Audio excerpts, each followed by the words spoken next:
that's what's happening now. Like America is realizing like, oh, black people aren't just making a little bit of noise. Like the protests are still out. The conversations are still being had. The change is still being demanded. And I think they're seeing, oh, this is not going to be systematic change. What a beautiful way to explore what is happening and describe our country. We might have to amputate the leg, but that's to save the body. That's what's happening right now. That's beautiful, Yvonne. And to that end, I have to ask you this, because the way that we do that, we use our voice. And our voice right now in this world, in this country, is our vote. And everyone talks about voting and how important it is, but I feel like more than ever we understand that it's not just about voting every 4 years for the man in office. It's about your local elections. It's about the mayor. It is about the district attorney, the people who have the power to bring charges against police if police brutality is an issue in your community. If you care about your school district, you can run for the school board. I ask this of you, right? Your parents are from Nigeria. You are Nigerian. You talk about that very lovingly. What does voting mean for you?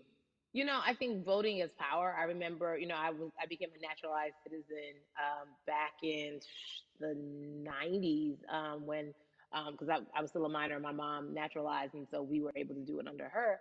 And just even that power of like we are American citizens and all the access that we have by being citizens. One of those accesses and those access to power being voting. It's a big deal. It's a big deal because not only are we do we have the opportunity to be in this country, but now we can be of the country. We can be of the systems. We can be of the rules. We can be of what it actually affords. But I've never done a disservice either it's schools or whatever it is. And I'm not putting teachers on blast. I think teachers do a phenomenal job. But for some reason, we do not, and give them all the raises. I know too many parents who are like, I might, this child of mine, I do love them, but hey, who, where can I drop them off? And I do think that there is a disservice done because, again, when we talk about voting, to your point, we talk about every 4 years. It's important to vote for the presidency. We don't realize, like, oh, snap, we actually can vote about, like, how much our libraries get. It's like small things like that, but they make a big difference. When you think of voter suppression in this country, what does it look like for you? It's the systems. When we talk about voter suppression, we also talk about systematic racism, right?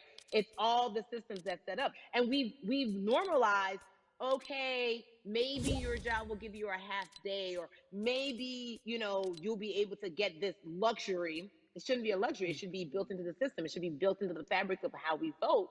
But maybe you'll be able to get this luxury in order to enable you to go vote. Think about everything disenfranchised, marginalized, Black person has to endure in a day. So in a day, you need to get to work. If something happens to your car, if something happens to your child care, if something happens to, there's so many factors along the way that can send you into a tailspin as an American. And then you add on as a person of color. If you're just trying to get to vote and you already have to go through all of these hurdles and hoops in your everyday life, imagine the one day when your voice really is supposed to matter the most in this country. But then you also see all the times that you tried to have your voice matter, and then it's been shut down, repressed, told it doesn't matter.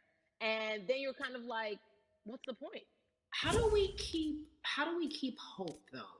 If I'm watching this right now, how do we as a people stay hopeful? How do we believe in the promise that these quote unquote forefathers have given us? Because have you met Black people? By default, like hope is infused in our DNA. Like you know, like by default, like if we haven't been broken now through, be it through You're right. slavery, through Give it to me. Give capitalism, it to me. through Give it to me. colonization, through Yeah, segregation, you're right. through I mean, listen, the history of Black people in this country is at one point we were 3/5 of people. Mm-hmm. That was a written law. And look at us now. We are whole. We are Black girl magic. We are Black boy joy. We are, you know what I'm saying? Mm-hmm. What I think about in terms of giving us hope, right? We're making a lot of people nervous right now, Carrie. We're Oh, making a lot of people Ben. nervous right now because they're like, dang, we put all these obstacles in their way, and these jokers are resilient. But that should give us hope. That should give us hope that, like, we can't stop, won't stop. I mean, I went to the school of Diddy. You know what I'm saying? Hashtag, blah, blah, blah, blah. Harlem shaking it right now. Can't stop, won't stop. And I think that's our motto. We can't stop voting and we won't stop voting. We can't stop, we won't stop marching. We can't stop thriving and we won't stop thriving. To that end, it is marching. Yes, it Yeah. is protesting. Yes, it is speaking out against things that we feel are not right or unjust. But talk to me about what activism looks like for Yvonne Orji. Listen, activism, I think the beauty of activism is that it has many faces, right? You're going to have the people on the front lines. Like, you know what? Martin Luther King marched, but there were a lot of women who were in the homes like, hey, BT Dubs, when they come back, this is how we support all the people who are marching on the front lines. And we're going to be here doing what we know to do best here. And you know what? Somebody needs to bail them out of jail so now we need to be in the community, getting money or whatever it is. So it's like everybody has a position to play. And so play your position like a shortstop, bruh. So whoever you are and whatever you do, play your position. So activism could look like, you know what? I'm not the one that's built to be on the front line, but you know what? My pockets go deep, so I'm gonna support the people on the front line. I'm a comedian. Black joy is a form of activism. There's always a call for entertainers or celebrities that have the platform to do something. Why aren't you speaking out? I'm not a believer in thinking that it's mandatory. Like you said, everyone can be an activist and be activated in different ways. But talk to me about the connection. Talk to me about the marginalization in your world and how you feel like it even inspires you to say more and use your platform to do more.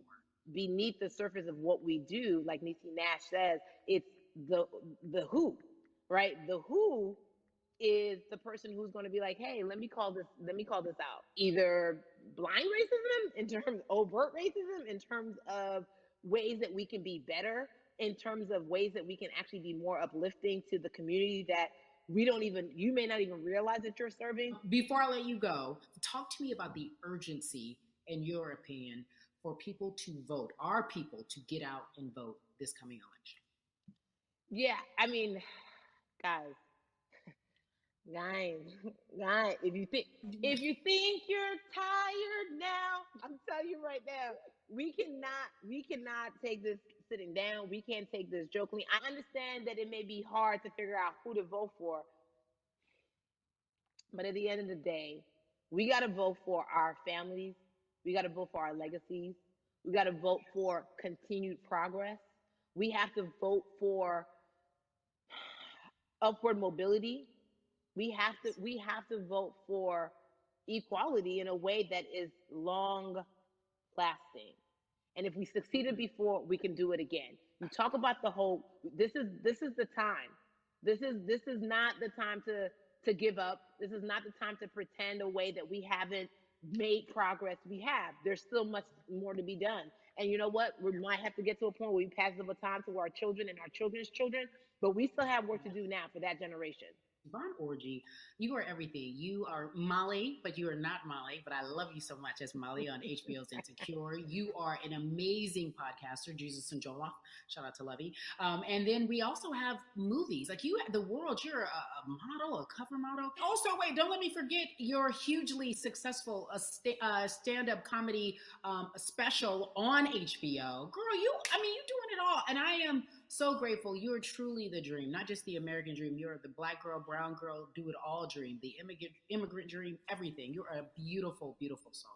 I really, really mean that from the bottom of my heart. Yvonne Orji, ladies and gentlemen, nothing but the best and excellence personified. Thank you so much, my friend. I love you so much, Mama. Mwah.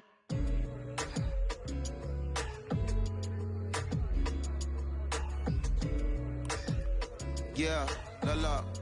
So Atlanta has been one of the hotbeds in terms of political unrest and social injustice. We've seen so much happen in that city, and we've also seen so much come from that city, including one of our very own founding fathers of the civil rights movement, and that's Martin Luther King Jr. But right now, we want to welcome in someone who has used his platform to talk about voting, to talk about racial injustice, and how he's trying to help. Atlanta's very own Russ joins us now on We the People. Russ, I'm not going to fan out and tell you what some of my favorite songs were that I listened to repeat on yours. We're going to get to the topic at hand. So, we got to talk about recently you did an interview where you shared your outlook on culture and music. And you also were very candid about the fact that you have a privilege and that it's necessary for you to give back. Tell everybody about what that means. As like it's very obvious, I'm white and I'm in Black culture and I'm benefiting financially off of it. So I feel like if you're a white person financially benefiting off of Black culture, you have to put finances back into Black culture.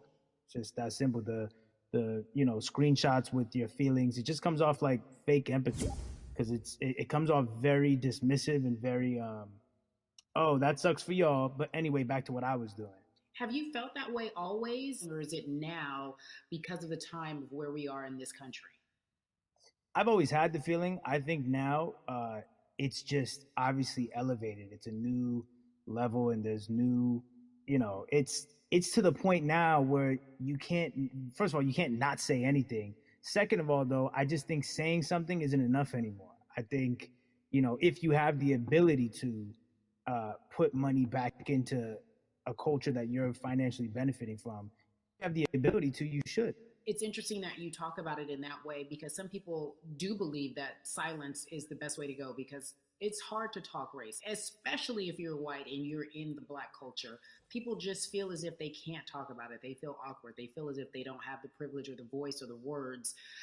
How do you find yourself right now in terms of interacting with people when they want to talk to you about social injustice, police brutality, what's going on in this country right now? Well, first of all, picking and choosing whether you want to be silent or not about race, that's a privilege in and of itself. But no, I mean, I try to just do my best to listen to the Black people around me and the educated Black people I have in my life. So I do my best to not act like I have all the answers for everything, especially in a culture that I'm not from.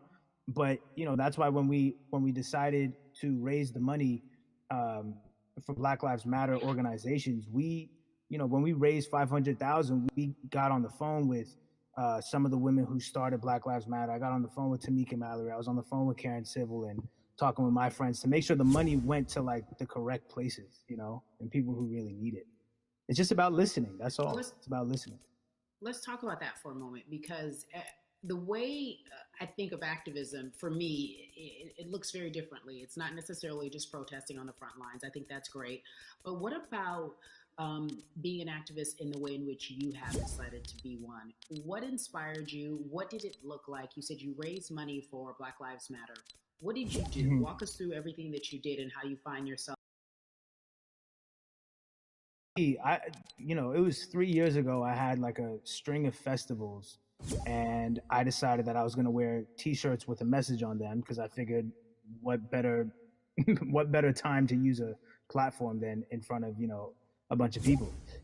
So one of the T-shirts I wore was, "If you want to change the system, speak up. White silence is pro-racism." The whole thing, and it didn't really it kind of got swept under the rug back then. But when all this stuff started happening again, and it's been happening, the police brutality against innocent Black people, I was like, man, I'm not the biggest artist in the world, and I certainly don't have the most white fans in the world, but I got a good amount of people that I can definitely mobilize and turn into some money, and I know they're down for the cause because it's merch, it's a good thing, and I've always been outspoken anyway, and so how am I going to be in Black culture in Atlanta? So that gives you a heads up, depending for so many people, because you're in the crux of that beautiful Black city where there are so many wonderful Black leaders, home of so much great music and things that speak to our culture right now. And we are really, really getting our word out, especially with this platform today, and saying that we must use our voice to vote. Talk to me about what the importance of voting for you in this upcoming election. Yeah, so full transparency, I had never voted before, ever. And because, I was one of those people who was like, my vote doesn't matter. And, I don't know, maybe it's because I was younger, maybe it's because I really thought that, I don't know, but I just think that it's got to, now this is a bit of a privilege to say it's got to a breaking point for me, because obviously it's been past the breaking point for Black people. But I think that as a whole, the young people need to get out and vote, because we're the ones that never show up. You know what I mean? We never show up to vote, but we're the future. So it's like, look, we got to go out there and vote, and then whatever happens, happens. But at least we did our part. You got to do your part. You're very candid in saying that you just decided to vote. And I think there's a beautiful irony in the fact that you have your fans saying, because of you, I'm voting. Right. And there's something beautiful about that. But I want to know why now for you? Why in this moment is it important for you to vote? And what hit your spirit to say, yes, this is the time to do it?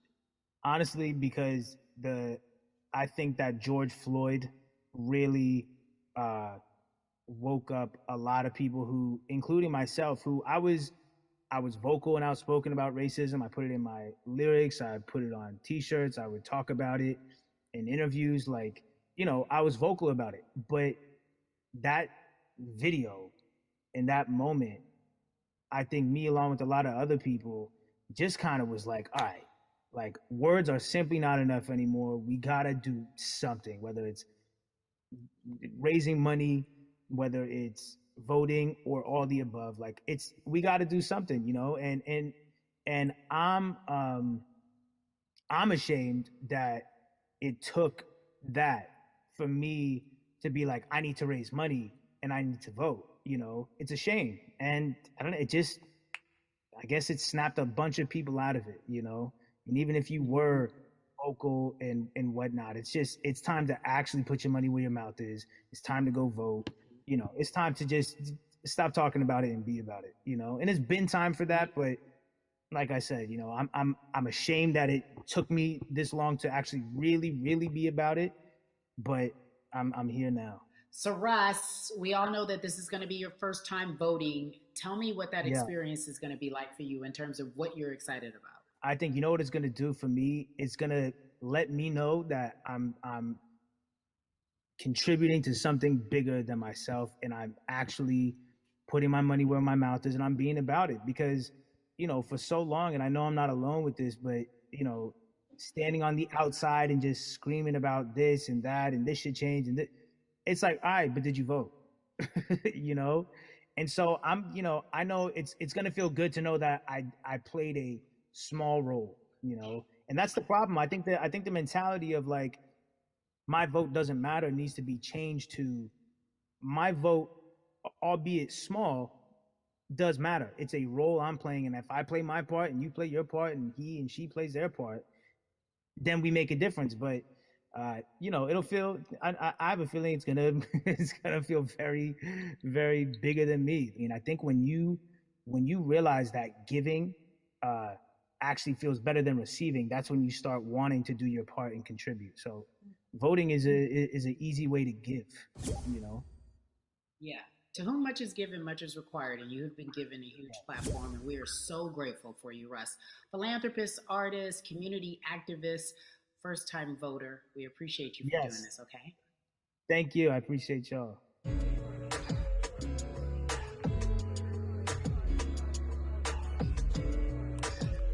Yeah, la la. So cities like Atlanta and Chicago have been at the forefront of the discussions, especially now in this country when we're talking about COVID-19 and systemic racism, as well as police brutality and what we can do in this country. Again, we're continuing our conversation, letting you know that your voice is your vote and your vote is your voice. We can change where we are in this country. Currently, I'd like to welcome in Chicago Cubs right fielder Jason Hayward. I appreciate you. I brought in Atlanta and Chicago because I know you grew up in the metropolitan area of Atlanta, more specifically McDonough, let's be technical. And you have been very vocal throughout this entire time in terms of what our country's been experiencing. Let's look at the past month and a half, if you will. What has been the hardest thing for you to deal with? The hardest thing for me to deal with, Carrie, this last month has just been going from the virus shutting everything down to us being called to action. We've had multiple police brutality situations. We've had people protesting, wanting to get the message out. But I really realized that I need to be a part of the positive message and make sure that doesn't get lost in all the chaos going on, for people to actually hear become a reasonable, respectable person who cares about everyone involved. A reasonable, respectable person who cares about everyone involved, which leads us to More Than a Vote. It is a beautiful collective of Black athletes and artists. You are a part of that. Talk to me about why that's important for you right now. And this be a part of that collective. To me personally, it's important to be a part of that because I've somewhat used baseball and my craft as an excuse to not get more involved in voting. But I can't any longer use baseball and work as an excuse not to get educated and not also to show people like at any moment in time, any walk of life, we can make a difference. So tell me in your words, what does activism look like for you? In my words, it looks like LeBron James, the biggest athlete right now on the planet, speaking up and breaking the ice for everyone. And I think for the first time, people see and hear from us. So now we have white teammates, we have other people speaking up and realizing, okay, like this is how we go about doing this. And to me right now, social media, athletes speaking up, entertainers speaking up, like we're trying to do with More Than a Vote. You said something I thought was so key because covering sports for so long, I know that it's tough for Black players specifically in Major League Baseball to talk about how they feel. Adam Jones did it in a very eloquent way early on, but there are very few that are vocal. You said you all were afraid. Why use that word and why were you afraid? We was afraid because in 2019, there were 68 of us total. And there are 38 teams. There's 25-man roster on each team. There's a 40-man roster, which is on each team as well. And there aren't many of us. So we're outnumbered in that sense, but not always in a negative way when it comes to our teammates and our clubhouses. But to get to this point, you have to move a certain way. You got to be careful what you say. You can't ruffle feathers. You can't come off in any way. Much like other Black entertainers, much like yourself, probably having to live through life every day, but to get to the highest level, you got to button up, you got to be seen and not heard. So baseball is, like I said, it was time for us to try and speak up and make a difference and show it's okay to do so because we can't be quiet any longer. That is a button up, be quiet, be seen but not heard. That is an expression that a lot of Black folks can relate to in whatever aspect of professionalism that they experience, especially if they don't work for themselves. They just feel that. That is also a socialization that we have as Black folks, well, especially like you said, if you want to get to the higher level. And for so long, I felt it bubbling right underneath the surface that so many of us who were in whatever positions we were, who had platforms, were tired of pretending and looking the other way and spending so much time making others comfortable while we were uncomfortable. Do you feel that this is the type of movement that is sustainable, or is it just for a time?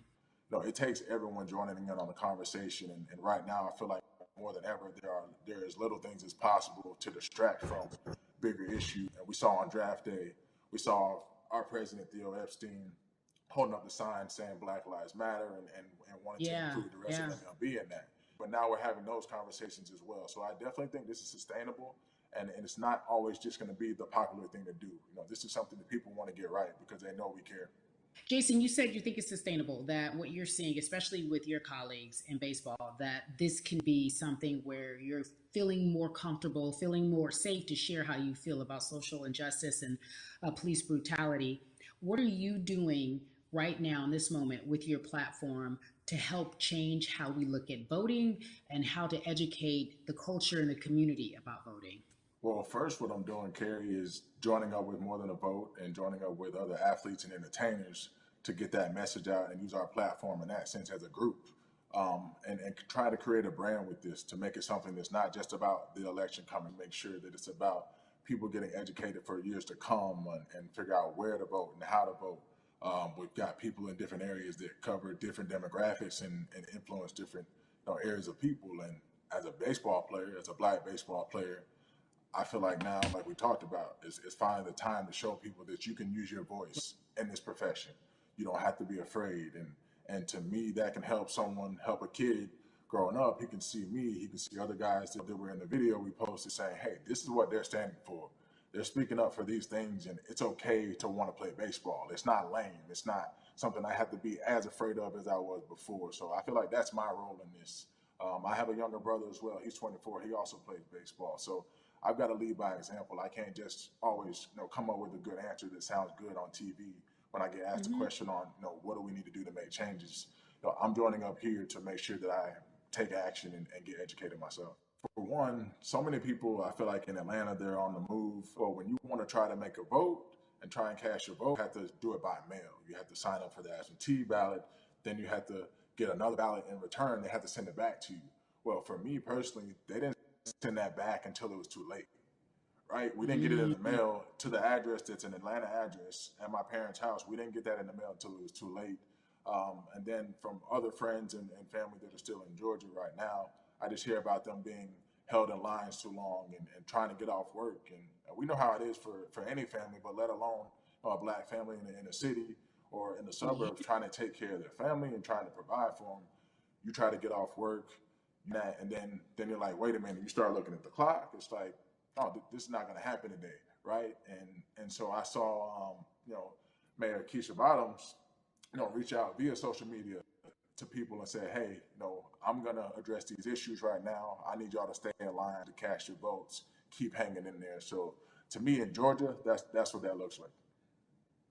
Well, it's interesting that you even bring that up because there have been all these images specifically from Georgia, because that's such a battleground, where you see people, especially when it came to the primaries, doing whatever it takes. And this is real life voter suppression that you're talking about. It's been happening for decades. It's not fake. What you're saying, these examples of sending you your ballot too late after the fact or shutting down in line, that's a real life issue. There needs to be some type of change, and I think that what we're doing right now is fair. But the idea of voter suppression, do you think that that is well known, especially with folks, within the generation, your generation? I think it's known in our communities, right? I don't think it's spoke on enough. I don't think there's been enough light drawn to it. Bring it to light. Let people hear about it. Let people learn about what that looks like. And get more people to say, okay, look, like this is going to happen. We have to expect this, and we can no longer make the excuse. We can't say they didn't warn us. Jason, everybody knows, or it feels as if everyone knows that the time is now. America's paying attention to us. We have their eyes. We have their ears. If you look toward the future, what are you most excited about in terms of seeing a change? I'm excited about how fast the word is traveling. The word is being spread right now. The biggest athletes, the biggest icons, biggest entertainers are doing their part, but I'm also seeing people out there on the streets doing their part. When so many things got lost, could have very easily got in the commotion when it came to protests, and you saw rioting, you saw looting. People still stood their ground, and people still went out there and said, "Look, we're doing this for the right reasons. We're going to come together. We're going to use drones. We're going to use social medias." I feel like this is a new wave of getting things done the right way and just spreading the message. You're right about that. And you're right. People are spreading the word unapologetically. We out here. We doubling down. Thank you so much. I appreciate you. Right.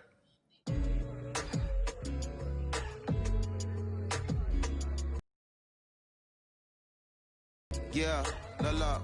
Hey, everybody. I am so excited to welcome a friend, a brother, family member, if you will, former colleague, NBA great, sports analyst, philanthropist. He does it all, and he's here to give us his time and his platform to talk about something that is so important, and that is voting. Everybody, welcome Jalen Rose to We the People. Talk to me about how important it is for the people who know you and love you and look up to you. Why is it so important that you use your platform to talk about voting? Initially, we have to get past the stigma of the mental systemic racism that comes with the presidential race, governors, mayors, senators, judges. We've been conditioned to believe that our vote does not matter. So usually when we looked up at all of those races and people that were running, not only did they not look like us, we didn't believe they were there to represent our best interests. So therefore, as a collective, we didn't mobilize until Barack Obama, and we felt a sense of hope that finally our country is going to do something that we felt would never happen in our lifetime. And I remember being at the inauguration in 2008. I made sure I was there. And we voted. In 2016, we didn't vote, Carrie. We didn't vote. And Mm-hmm. so many people try to make this political. This is not political. Me telling somebody to vote is like telling somebody to pay taxes. So that's one, getting over the stigma of nobody is going to represent our best interest. And then number two, the reality is that the person that gets the most votes doesn't necessarily win the presidency. That's uncomfortable right there, because that's actually what took place in 2016. The Electoral College chose the president.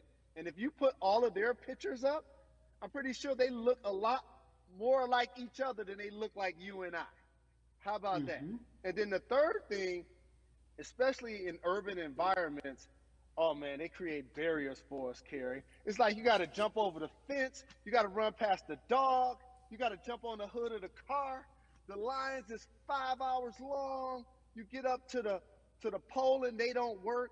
Elderly people working in the city, while they got the young people who understand technology working in the suburbs. Like, these are all systematic things that try to discourage us from voting.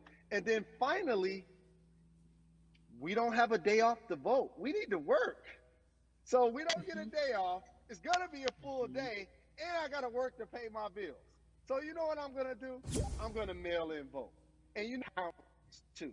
So your vote will be counted if you're able to mail it in.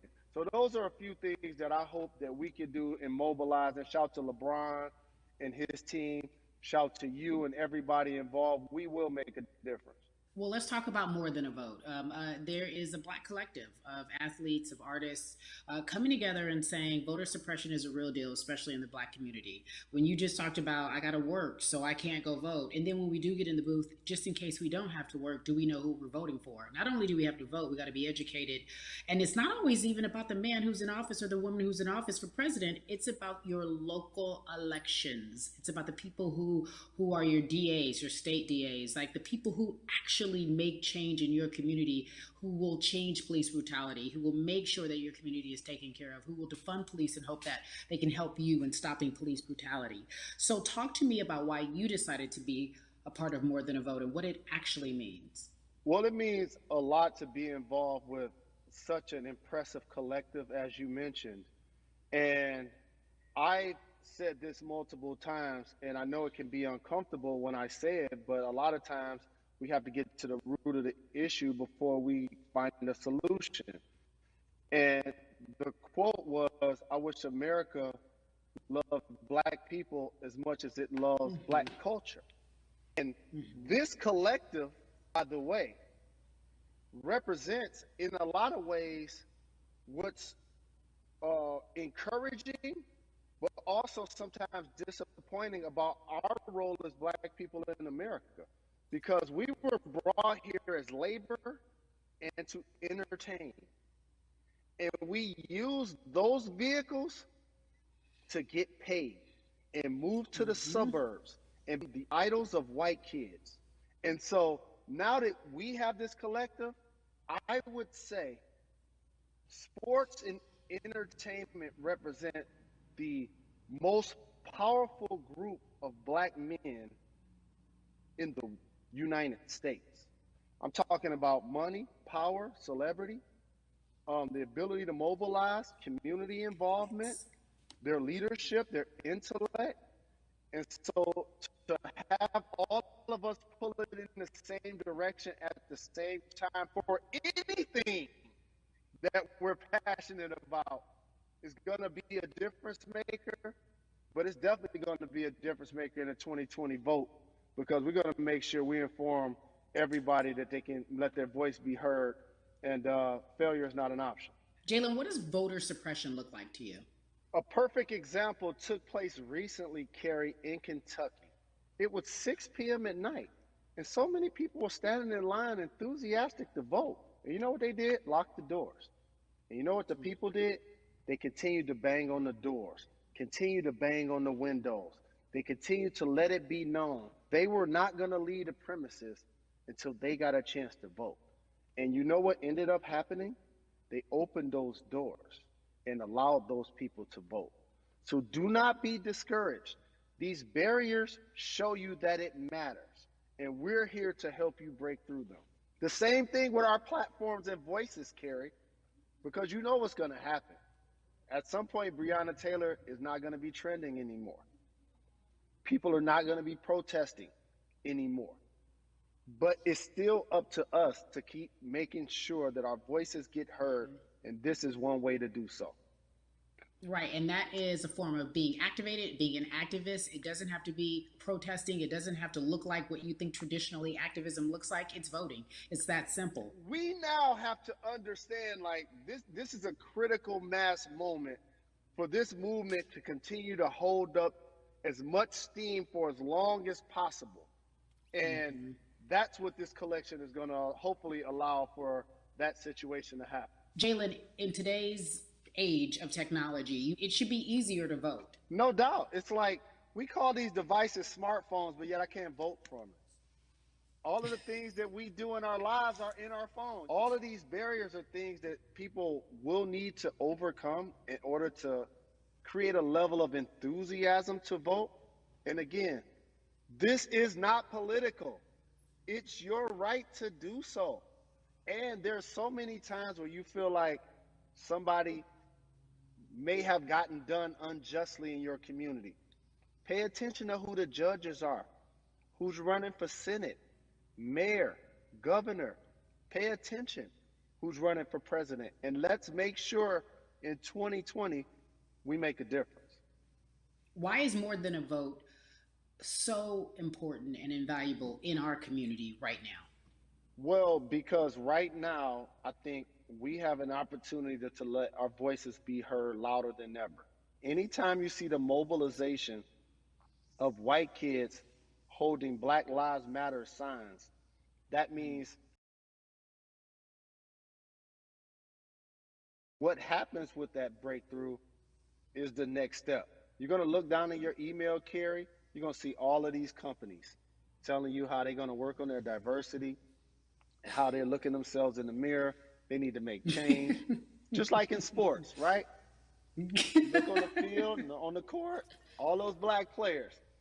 The further you get up, it's like altitude or a ladder. It gets thinner and thinner. And so a lot of people talk about the system being broken. I hate to remind people that it's not broken. It was built this way. And one of our ways to help change the system is to vote. So that's why more than a vote is so very important, so we can make sure